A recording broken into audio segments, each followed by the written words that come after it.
As we conclude, could I invite both of you to share anything that you have in your heart that you would like for our listeners to know about how you feel about the gospel of Jesus Christ?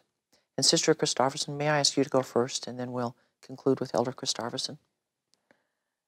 Well, I say the gospel is the good news. It is the joyful news, really, that Jesus really is the Christ, that he really does have the power to save through his atonement, and that we're so blessed to have that knowledge. We're so blessed to be able to tap into personal revelation and receive that witness that it's true, and I have. I recall as a teenager, the first time I ever read the Book of Mormon all the way through. I'd read a lot of it, but when I finally made the commitment to read it all the way through, and then towards the end, there's a part where Mormon is saying, and I've seen your day, and I know who you are, and it basically talks about this, and that just went straight to my heart, and at that moment, I really had a connection, an actual connection with him, that I thought, he really knows. He really knows, and he really does see us, and he understands, he knows, probably saw me. And I just felt that connection with him, and I thought, this book really is for me. It has some things in it that people will say, wow, that's an awfully outstanding thing to have happened. How could that possibly have happened to this person or those people? And I said, it's true. It is what it purports to be. It is the Word of God written by prophets. It's true.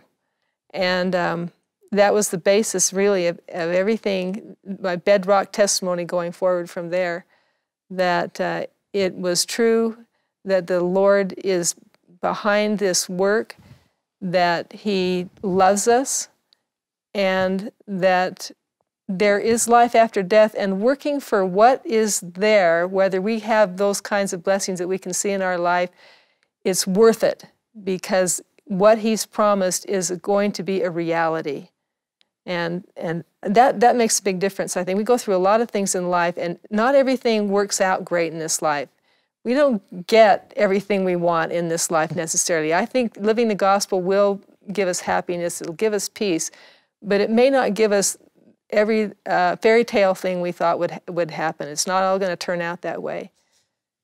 But that's okay, because we know what comes after this, and we know that that is worth everything.